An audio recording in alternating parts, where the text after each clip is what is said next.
What we'll do today is first have each of our panel members introduce themselves and give you just a little bit of background on their organization.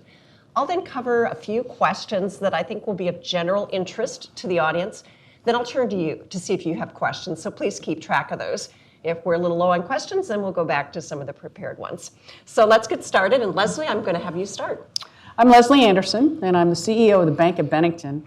Bank of Bennington's a 93-year-old, $140 million community bank headquartered in Bennington. We've got locations in Bennington, Omaha, Ashland, Nebraska, and Lincoln, Nebraska. And Bennington really has become part of Omaha. Back when the bank was formed, Bennington was its own little ag community, but Omaha's grown out to Bennington, and the bank has changed over time. Of note, we do have a partnership, a joint venture with a fintech firm. I'm sure that may come up later. So we're a little bit outside the box thinkers. In fact, many of my regulator friends refer to us as unique, and I'm never sure whether unique is good or bad. But that's a little bit about us. I've been a banker my entire career, and so I've had a chance to see lots of things come and go and change. Very good, thank you. Melissa. Good morning, my name is Melissa Eggleston. I am the Chief Deposit Officer at NBKC Bank. We are located in Kansas City, Missouri. We are a Kansas chartered bank, about $750 million in assets with approximately 350 employees. We do have three major lines of business, one being a nationwide home loan division that actually predates the bank, started doing internet mortgages in 1997. We also have the deposit division, which is obviously what I lead for the bank. We took that division nationwide in early 2018 to consumers and small businesses. And then we have what we would consider our traditional commercial lending business, where we're doing loans to small to medium-sized businesses in the Kansas City metro. We do have 4 branches in Kansas City. My primary focus at the bank over the last 3 years has been to grow our direct-to-consumer and our direct-to-business nationwide offering, as well as increase our local branch deposits to serve the Kansas City community.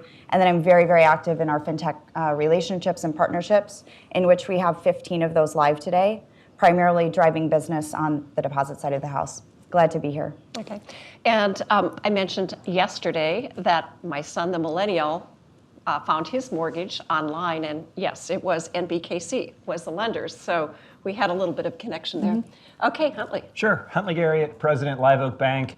Been at the bank for about a year now, spent 20 years before that in investment banking, actually covering banks, regional banks around the country for capital raising, M&A, and the like. Live Oak Bank started about 11 years ago with the notion of making small business loans nationwide with 2 key premises. One being that you had to know your customer really well, and 2 is you had to have really good technology. And so for the bank, knowing your customer really well meant industry verticals. And so veterinarians was the first industry group that the bank focused on, and so really hired the dean of the Ohio State Veterinarian School on the board, hired a veterinarian as one of the first employees, and went out to trade shows and started to really understand the veterinarian community and made loans. These loans were mostly SBA 7A loans. And that was sort of the roots of the company. The SBA process has a bunch of documents, a couple hundred of them. The SOP is really complicated. And so needed to build good technology. So built a workflow system on, at the time, Force.com, which was a pretty young, Salesforce was a pretty young company. That turned into what is now nCino, which has 250 banks and is probably the sort of one of the preeminent loan origination systems for banks across the country and across the world. So built that now, bank is $4.25 billion in assets, 25 of these industry verticals ranging from, funeral homes to chicken farmers to wireless internet service providers, you name it. If there's a specific niche where we think we can add value and understand the dynamics, we'll put a team together. Oftentimes we will hire someone who is a domain expert. So a person who built self-storage facilities for his career now runs that business for us. He understands a feasibility study better than any lender we've got at the bank. And so we think about community banking in the context of communities of like-minded, interested people, not just geographic. On the funding side, and so it's interesting that the future of funding panel, we haven't been really good at it. So about 5 years ago, decided that we needed to build out some deposit capabilities. If you understand veterinarians, you can go to Spokane, Washington, you can lend to one, but you really can't convince them to move their checking account to you when you sit in Wilmington, North Carolina, especially with a set of products that are largely commoditized and offered by the drum roll of the three course. And so we went and built an online direct bank. That bank services consumers. It has savings and CDs. The rates are posted on Bankrate and other listing services. And so it's not that proprietary in the sense, but it actually is really effective. We have almost $3 billion of deposits across 45,000 customers. We pay a little over 2% for that, so a lot higher rate than what a lot of community banks pay. But we've got 11 people that manage $3 billion of deposits, and the cost is about 10 basis points of additional cost in addition to the cash rate we pay. That technology we built on top of Fiserv, it was really hard. And the company realized that really the lack of innovation in banking was really a function of the cores, and so set out to build a new core processor. We are now demoing and testing live that core, and it's been about a 3-year process. We believe that with that, we'll have new products that are specifically designed for our small business customers, and we'll be able to actually enter into the world of deposit gathering for veterinarians or for other industry verticals with some specific customized products. And I might mention I have been to Live Oak Bank, and just to give you a sense of what a Live Oak Bank, a technology bank, looks like, it looks like a technology company. At least it did to me. So really a tech campus with a lot of millennials. A lot of millennials. Yeah, no indeed. doubt about that. We've got about 550 people. Interestingly, over a third of them graduated from UNC Wilmington. They're all pretty young, and so we hire sort of locally in the New Hanover County community in sort of southeastern North Carolina. Okay. Jonathan. Thank you. Good morning. My name is John Griffin. I'm with the Federal Home Loan Bank of Indianapolis. First of all, I'd like to thank Karen Lawson for recommending me to participate on this panel. I'm thrilled to be here. This is a wonderful conference, and really learned a lot, and a lot of great education that I think our team will look at and think about as well as we serve our community banks. I'm with the Indianapolis Bank. The Indianapolis Bank covers Indiana and Michigan institutions. The system, though, covers the entire country. There are currently 11 Federal Home Loan Banks. Little background, if you're not familiar with the system. The system was created in 1932 to provide housing, and at the time we were created for S&Ls and insurance companies. And that's since changed considerably. In 1989, FIREA legislation opened up membership to commercial banks and also to credit unions. Full disclosure. And since that time, 1999, Graham Leach Bliley also changed the home loan banks considerably. It opened us up to do more community and economic development lending, which has really, I think, been advantageous for our community banks, as we have a lot of programs really targeted to community lending. Today, the system is about $1.3 trillion in assets, and that represents all 11 banks. And why that's so important, the system issues debt joint and severally. So if you're a member of the Indianapolis Bank or the Topeka Bank or the Atlanta Bank, you can access that home loan bank but get the benefits of the much larger system. And that system is issuing debt every day in the markets. We issue it very efficiently, and we pass those benefits and those opportunities along to our membership. I would mention, looking at current data, at June 30, there were about 4,100 banks and thrifts that were under $1.1 billion of assets that were members of the system. So we really do work with all the community banks each and every day, and thrilled to be a part of it. Okay, thank you. So as you saw in the survey, community banks are very concerned about funding, and it's not surprising. If you take a look at how things have changed, I think probably permanently, we've seen not only a change in the use of technology to gather deposits, we've seen a lot of competition. Large banks are competing against small banks. I mentioned my daughter, the millennial, and the fact that she went online to look for the best rate, which, by the way, Huntley, was even higher than what I heard you say. So it has changed. And of course, we are at a point in the economic cycle where there is just simply a lot of lending going on, which draws on liquidity as well. So that's a lot to unpack. And the question then becomes, what opportunities or strategies are available to community banks that are seeking low-cost deposits or funding? either now or what do you see happening in the future? So I'd like to have each of our panelists address that question. So Leslie, let's start with you. Well, we have not really seen, there we go, sorry about that. We haven't really seen a lot of pressure on funding in our bank specifically, although in the overall marketplace there has been a fair amount of pressure on funding. We went out to the markets to look for vendors to work on a big retail strategy and have not found one that we really liked. And so we focused instead on the commercial side and have spent a lot of time telling the community bank story and how deposits in community banks are reinvested into those communities and help with economic development and all those things. And it's been amazing, the amount of deposits we've been able to attract. We'll probably grow our deposits about 15% this year, and they're very low cost. Our overall cost of funds is only 61 basis points.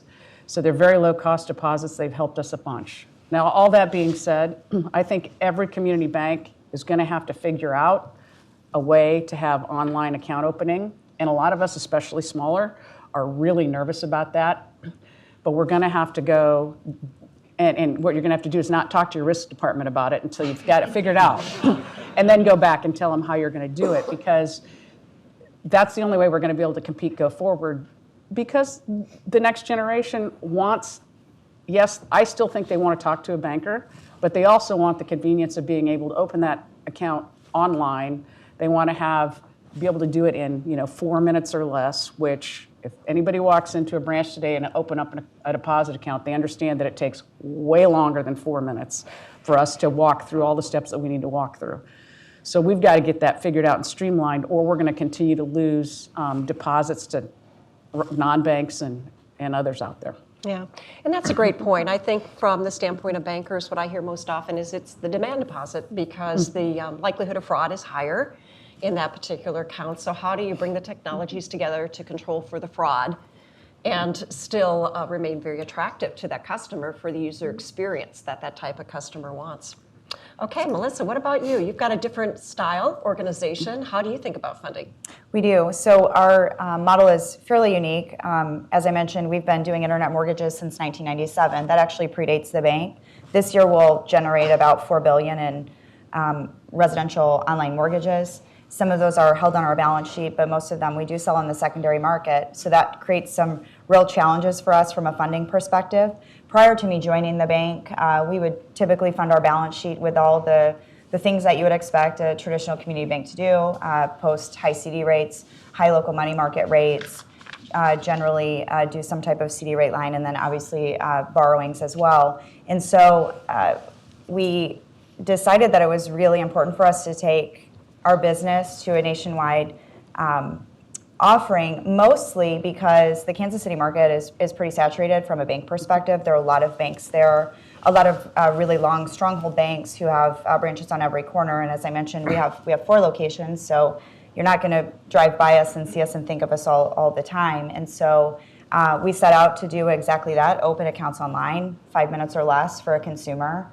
But the really first part of that strategy was to really evaluate the marketplace, which was if we're going to be on a rate table somewhere, or we're going to be offering these type of products to younger generations, millennials, people who are not in our market, it needed to be easy for them to interact with us. But outside of that, the offering had to be pretty transparent and pretty basic. And so we have eliminated most of the fees on our accounts. That goes for our consumer and our small business offering. We do have a rate. We pay an interest rate of 1% on our consumer checking, which if you're going to play in a nationwide market is pretty much a baseline expectation to be competitive. And so we found that we can certainly attract business that way, and people are coming through that funnel. I consider that a branch. I consider that our online branch. That branch is the fastest growing branch for us. From a customer perspective, the balances trail a little bit, especially on the small business side. It just takes a little bit longer for those fundings to happen, but we're finding really good traction there. The other real piece of our business has been to figure out how we can partner with some of these fintech companies who are amassing large amounts of users who obviously need a bank to support the money movement, and even more so provide the FDIC insurance. And so for us, that's been a really positive way to expand our mix from direct to consumer and direct to business, as well as figuring out a way to be a real part of all the evolution and the technology adoption from consumers and small businesses. Yeah. So a little bit on the partnering with fintech companies to be able to offer some additional value add. There was an article not too long ago in one periodical, I won't mention the name since we have reporters in the audience, but talked about fintech companies partnering, or institutions partnering with fintech companies to bring deposits to banks and structure them in a way that they would be insured. So if you think about some of the things that we talked about with our student panel, Venmo versus Cash App, for example, and the fact that historically balances have been aggregated and there's been a lot of uncertainty about insurance. Now the question is, can fintech companies come into play, take those balances, structure them in a way they can be placed in banks, providing funding to banks, to small community banks, but also to provide deposit insurance to the user of that particular technology. So a lot of innovation going on in that space. Hey, Huntley. Sure. So we think about the world in three categories. One, the partnership category. We think there will be increasing opportunities. There is a massive compliance and oversight need in that business, right? And so it is not as simple as saying, I'm going to let the proverbial two guys in hoodie sweatshirts in San Francisco run a business. Robinhood amasses 3 million customers and then promises them that they'll have guaranteed deposits, and oops, maybe they're not. There actually has to be an incredible amount of oversight and work with those partners. And so, but we do think that's a very interesting space. But then you go to the basic sort of retail and commercial deposits. On the retail side, we agree the battlefield is new account opening, right? If anybody's taken your iPhone and opened an Apple credit card, it is a magical experience. It takes you 60 seconds. Wait, it took me 70. Ooh, you didn't type fast enough. Oh, I guess, okay. You type in your date of birth, the last four of your social, and how much money you make a year, and you get a card that's live on your phone immediately, and then they're mailing you a card the next day. But that is the expectation of people in the retail world, right? What we think also that means is that switching costs are plummeting down in terms of you've got extra money in an account. It is so easy for you to move into that high yield savings account or something else. And so, we think about on the retail front, the mass marketing dollars of the large banks, they will affect things. But largely it is, sort of what is the service you provide, and the efficiency of people's ability to move money really matters. And so, we've gone straight to the rate boards and said, look, we'll take that secondary account, that CD, that savings account. It's a pretty efficient way to fund us. It isn't that super low cost. It isn't that relationship product. But I think people need to appreciate that it's going to be really hard for people to keep really large balances in very, very low rates in a world where it's actually quite easy to go move and make a couple percent, and that matters to a lot of people. The commercial side, though, which is still sort of the lifeblood of the community banks, there really is a lot less of that. Account opening matters and will be important, although there's a little bit extra steps in verifying businesses. The battleground we think over the next number of years is around treasury management, around inventory, around receivables, around cash management, which are still on pretty old antiquated systems. They're still pretty manual, but if you're trying to run a business, if you're a small business owner, your ability to see all that in one place, your ability to get information, your ability to have entitlements with your CFO, your controller, et cetera, that will ultimately matter in banking. And so we're on a mission to try to build that. We think that will lead to low-cost deposits for us, but it's a pretty long road. Yeah, and I think this is a really important, you first of all talked about some of the things that are really interesting in technology. You use the Apple Card, I usually use the Apple Card, but for a couple of reasons. One is it's not just the user experience in that card, it is the behavior that I adopted following using that card. And I chose to discontinue use of another credit card. I don't know how many other people did that. But also features where you can, through your phone, change your account number if you think it's been compromised, which in the past, I think we used to have a new card mailed to us, a card without a number, so that you have some additional security. Yeah. So as one goes, so I think will others be influenced in the future, which could mean potentially material changes for even an industry like credit cards. So let's go on and go down to you, John, and get your thoughts. Yeah, thanks. My thoughts are probably a little different. Obviously, I'm not competing each day in this space, but one thing the home loan banks look at and we think a lot about is how do we partner with our members? How do we bring in education? How do we bring in strategies. So in this space in particular, we do spend a lot of time talking to our members about marginal cost of funding. How do you think about on the margin? How are you pricing your deposits? Are you chasing hot money? Are you cannibalizing existing deposits? And that's something that we really spend a lot of time with our members. And the tools are on our website. So anyone here in this room can use these tools. You can really estimate if I go out and match that CD special and my cannibalization rate's been high, what's that really cost me on the margin? So that's kind of where we focus our attentions. And I think it's really important because we hear it all the time. We heard it yesterday. Some people come into your market and they bid up rates and you feel like you have to chase those rates. Really, if you segment your deposits properly, you don't have to chase those rates as aggressively as you might think you have to and still serve your members. One thing I forgot to say though, my comments are my comments and don't represent. Okay, we'll do that. We'll just take that across the board. Yeah. There you go. So, Okay. the last thing I would say, and I think Huntley, your comment was fantastic on Apple. One of the consultants that we do spend some time with and meeting with our community banks, he said something about 2 years ago, and that experience right there just resonates again. Your customer's last online experience is their new expectation. And that's really tough, I think, for community banks, and it's tough for all of us because that experience right now is what they expect, what they just did with Apple. I think that's important when we think about that.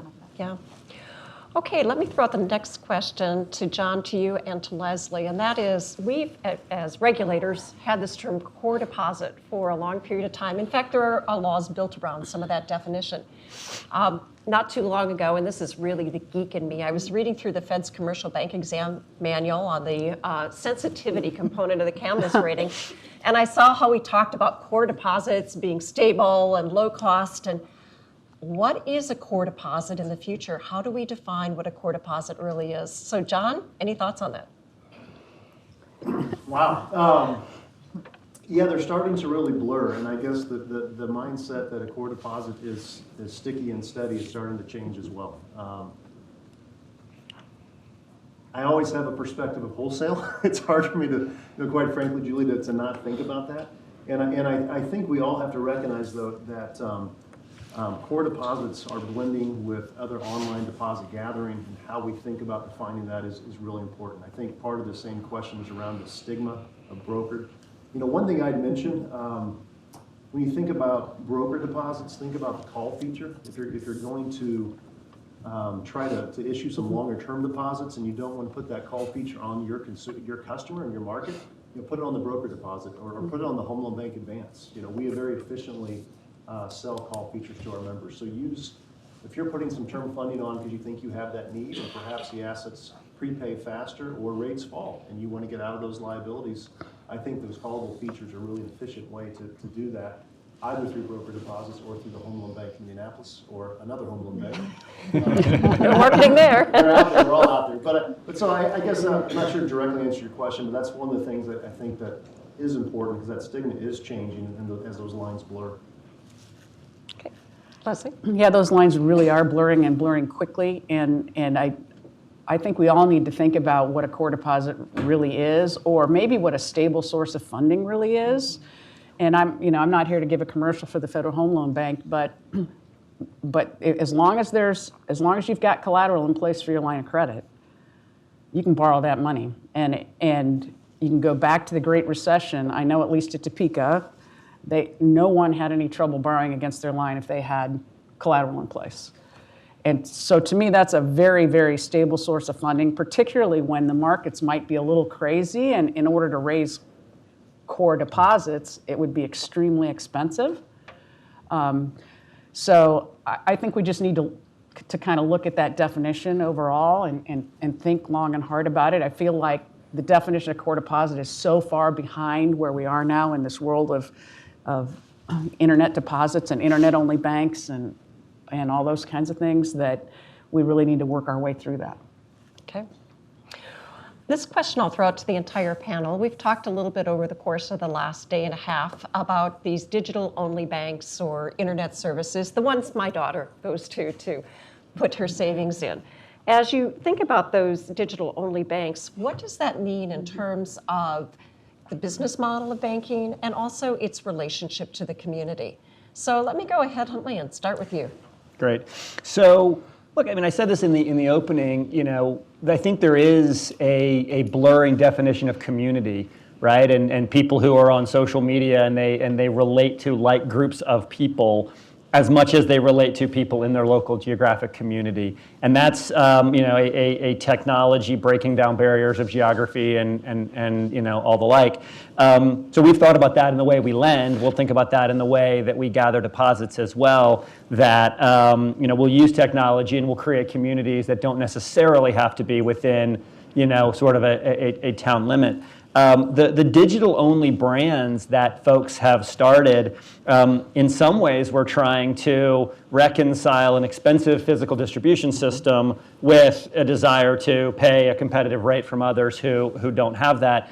And Capital One ran into this problem when they bought ING Direct, and they said, wait a minute, we can't have all these people go into our branches every day. The model doesn't work, right? We can't pay them that amount and have them come in. And so they've actually, and I think a lot of banks are starting to, think about that, and large banks as well, right? JP Morgan started Fin, and others have tried to say, gosh, it's actually hard to sustain the physical branch distribution network and to pay 2% on deposits, and what do we do with that? And so this notion of creating a different digital brand in the high yield savings category makes sense in that context. I think what we're starting to see, though, is folks come out and say, well, can I target a specific group of folks? Can I think about a group of college students who are entering into their first financial products? Can I think about people that are taking care of their elder family members with an entitlement policy and develop a digital brand around some of these things? That's where I think the interesting part is happening, is when we see real innovation around solutions and products for a group of people. That's where I think digital banks are going to really create value. Otherwise, they're just going to be sort of alternative funding costs. So a little bit to build on that.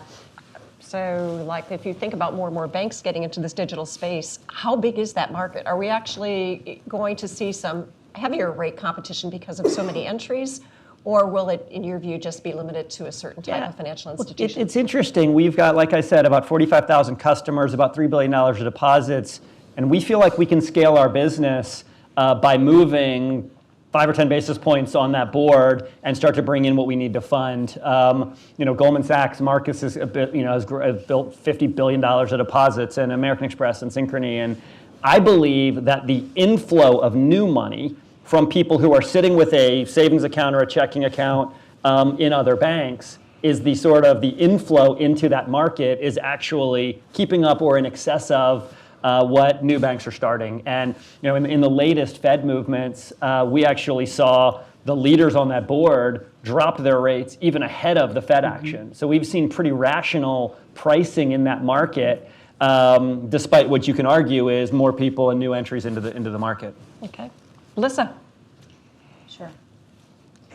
Well, I don't think the branch is dead per se, right? I think community is very wide swath. I agree that community does not just mean the location in which you're operating. I think there are large amounts of people who just want to be a part of something, and that being a part of something extends into financial services, which is obviously what we're providing to folks either on the home loan side or the deposit side of the house. I will say, I believe that, let me back up. We considered creating a separate digital bank when we explored our nationwide strategy. And ultimately, it just came down to we wanted to be able to offer to our local customers and regional customers the same things that we were going to offer nationwide. And the lift to do that is obviously a little bit more than it would be for us to just extend our brand nationwide. And so our biggest challenge from a deposit gathering perspective as a digital brand is name recognition, first of all, and then secondarily, I would say it is just the cost of acquisition. Trying to go out and get business, consumers, small businesses to come through the funnel and essentially open an account with you, and then obviously stay and become a core deposit holder and help the funding of the bank can be a real challenge. You'll see competitors in the marketplace paying upwards of $600 to get new consumer and small business checking accounts. I mean, that can't be a continued sustainable model for community banks who have local footprints and frankly just digital footprints. So we find that those are some real large KPIs that we keep an eye on. How much is it costing us to acquire these customers? What is the lifetime value of these customers, and how long are they actually staying? And we're comfortable not being their primary bank. I think that you would find that there are a lot of millennials who or people in this room who have multiple banking relationships. One that they might consider their primary bank relationship because they're paying all their bills and paying their mortgage and having their paycheck deposited. But then there are also those secondary relationships where they either want a high yield savings account or just frankly don't want to have access to the money because they don't want to spend it. And so I think there's a place for all of us to play in that. I think there will be some consolidation over the course of time with some of these fintech companies who are providing services to really similar groups of folks. And then outside of that, I think we'll have to continue to make sure that we really stay focused on the consumers and small businesses that we serve best. We're not going to be the bank for everybody, but certainly we think that we have a real opportunity to continue to drive a lot of value for people. You just described my daughter better than I did earlier. So. Okay. Leslie, thoughts to add? I think I would go back to what I had just talked about earlier with needing to look at core deposits and so on in an entirely different way. It's been interesting for me to watch some of the biggest players say they're going to be an all-digital bank and then jettison it. And maybe that's around the fact that they can't live in both worlds very well. It's just too expensive. So those kinds of things have been interesting to watch, but I truly believe that consumers are going to have banks in multiple accounts in multiple banks. But let's not forget the accounts they're having that aren't in banks. Let's not forget how much money they have at Venmo or PayPal. There's a lot of cash that's leaving the banking system for those venues, and consumers don't. They just want the convenience. They don't care that the money isn't covered by FDIC insurance. They don't care until they have a big problem using one of them that they can't really call somebody and get an error resolved quickly. They ask us to help them do that, which is always pretty interesting. I'm not sure how we're supposed to fix that, but we do get asked to help a lot. So I think those kind of things are just going to continue, and we've just got to be able to adapt and react. So, you're hitting on a point that I think a lot about, which is consumer understanding. And in traditional bank accounts, thinking of when I did take my millennials into the bank and had them sit down with the banker and open an account, there was a person-to-person explanation of what they were getting, how it would work, and all those sorts of things. As you go online, you're getting disclosures. The question is, does the consumer read them, and does the consumer understand them? And I think that is an intriguing concept to think about. Likely, those Venmo deposits are going back into the banking system somewhere, but that they may not be insured because of being in an aggregated account. Likewise, what information is the consumer giving to that data aggregator so that information can be pulled from various bank accounts? These are really big issues in the future, and while we talk about fintech, it's a little hard not to say some of these concerns about consumer understanding and privacy and the like won't be issues going forward. So good to raise that point. Thank you. John, anything to add? What I would add, I think it's very local. Deposits are very local. They're very regional. Cost of funds are very regional. And I think the digital-only brand is pretty fascinating. I've seen some small community banks in our district that are starting to explore this. And I think we all have to be so cognizant, and there's been so much discussion of millennials, but demographics are changing. Wealth is changing. Who's holding the wealth? My mother's part of the silent generation, still doesn't have an ATM card, never will.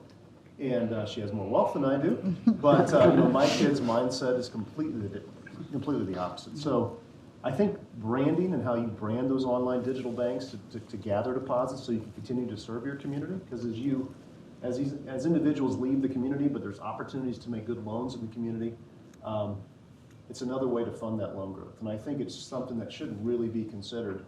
And how you brand, it's really important. Some of the brands I've seen are pretty fascinating. Some of the titles cause millennials to shy away. Now, you mentioned Marcus Bank, and I think Most people that have money with Marcus Bank have no idea where Marcus Bank is, have no idea it's affiliated with Goldman Sachs, but they pay a good rate and it's FDIC insured, and it was easy.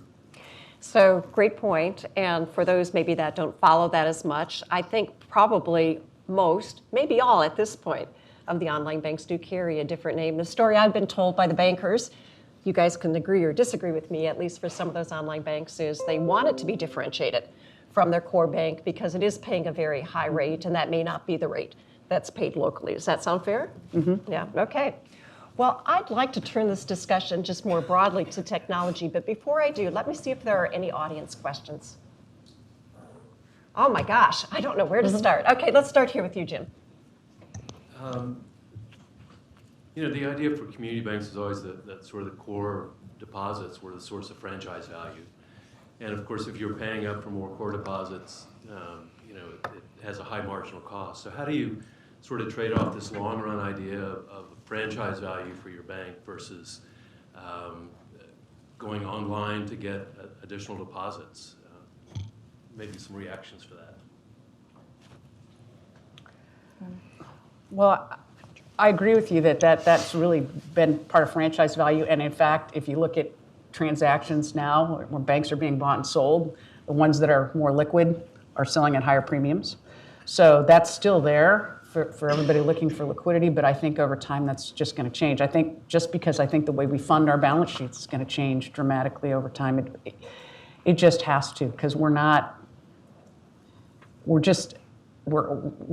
going forward, we're just not going to have this one community where we're all existing and everything is great. We're in the global economy, and deposits are going to come from everywhere. And so who knows what that franchise value will be based on then? Yeah.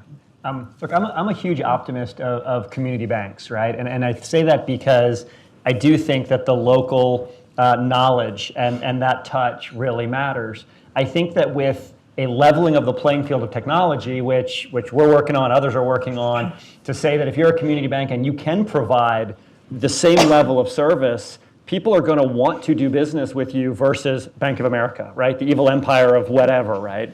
And so I actually think we will see, each account might be a lower balance. You might pay a little more because there's transparency around rate. But I actually think you're going to have more customers who, if you can open an account in 5 minutes, if you can provide the best remote deposit capture, if you can provide great treasury services digitally on a really mobile native app, I think people are going to flock to you in your community, and each one might be a little less profitable because of some of the macro trends, but I think it's going to be great for community banks overall. Anyone else? So bottom line is it's going to be different, but value's there if you can both offer the traditional services for many community banks with the technology add-on. The question will be for those that aren't able to, and we heard a lot about that over the course of the last day and a half. Yelena McWilliams, President Harker, I think that's good food for thought. Are banks prepared to be able to do both? Okay, yes. Well, I'm not a community banker, but I do teach community banking. And the textbook says that banks make part of their money off of the slope of the yield curve. They borrow short and they lend long, and so there's a difference there that they make some money on. So my question is, how do you make money in a world with a inverted or close to inverted yield curve, particularly when the markets for funding are so highly competitive, you got to go against everybody to get the funds? How do you do that? It's harder. Add that to the textbook, Alan. You mic dropped it. You mic dropped it. No, look, so Live Oak, we're a little different because 2/3 of our loan book is floating rate, right? We don't have any residential mortgages, which typically has the duration that you're talking about. So our book is we're pretty short on both ends, and so we play more of the spread of our loans. But the margin pressure in the industry is going to be real if the curve stays where it is, right? At a very low, very flat level. It's just tough for the banking industry. Other thoughts? Sometimes you can have another part of your business that offsets that a little bit. So, for instance, we do a lot of mortgage business. Well, low interest rates are great for the mortgage business. So while that margin might be getting tight on our traditional business, the mortgage business can help supplement that in times of a flat or inverted yield curve. And our business is very similar on the mortgage side. I mean, we have a lot of earnings that come off of those originations. Outside of that, we really try to go after deposits that we're not paying any interest rate on. So, I mean, we love small business deposits, and frankly, we can give up on fee there, fees. A lot of traditional community banks would try to continue to drive profit through fee income on small businesses and or even consumer pricing models, and we have done away with that, mostly because we have other parts of our business that can help ride some of those margin issues out. Yeah.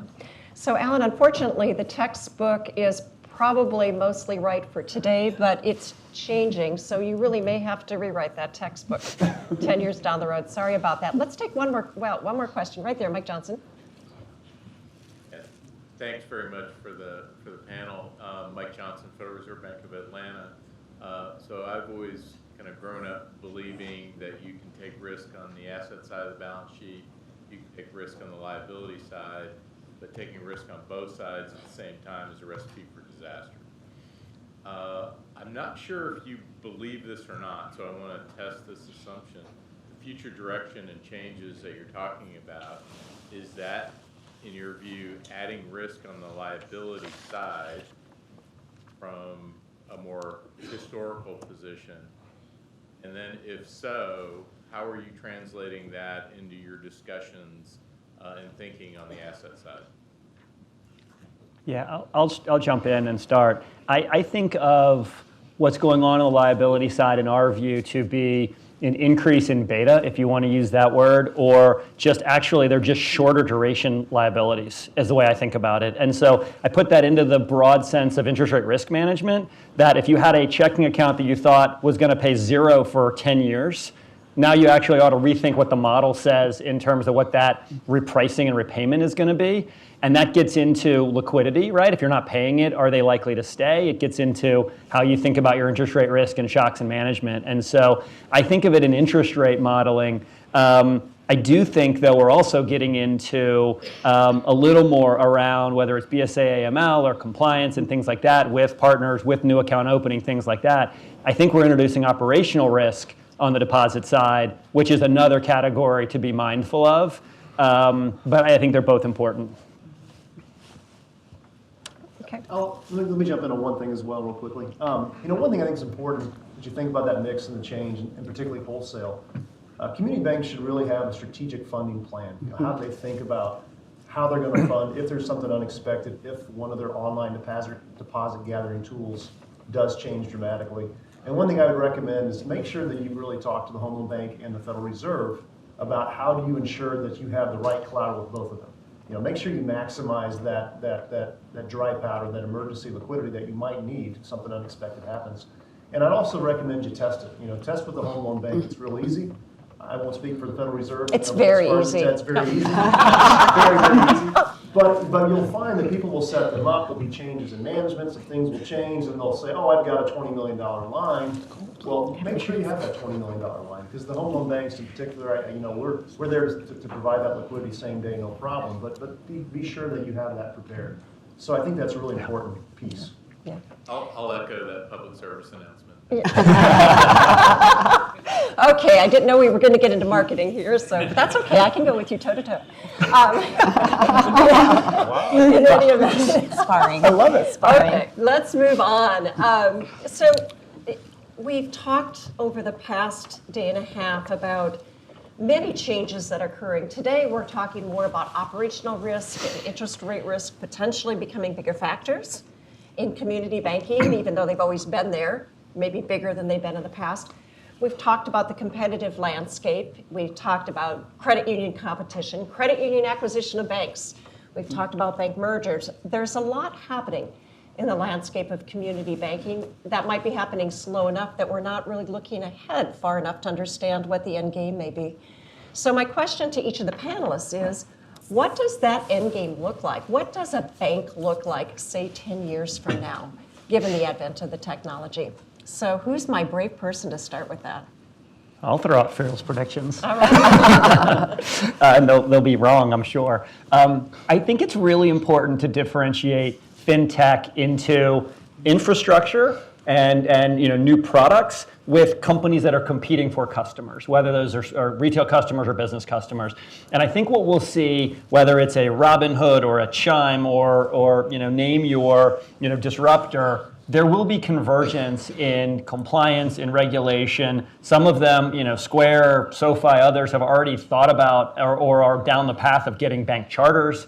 I think this distinction is going to basically go away, right? There will be, digital consumer finance companies that have a bank charter, and there will be those that don't, and they will have to play in different ways. But I think that we're seeing increasingly a convergence of that, and we will over time. And so if SoFi has a bank charter, then they'll offer a deposit account. If they don't, they'll continue to offer some, whatever the investment account thing that they offer now they call SoFi Money. But I think that it's important because I think that we are on a path where the pace of innovation is accelerating. The ability to start a company and get Amazon Web Services to host it and all of the development. You don't have to buy a bunch of racks. You don't have to do a bunch of things. You can start a company fast, and you can build a product or a part of the infrastructure fast. And that isn't going away, and that will continue. And so our ability as a banking community to digest that, to use that, will be really important for us to offer products that look like and act like the companies that can actually spin up an org in their garage and be out and raise a bunch of venture money and be on their way.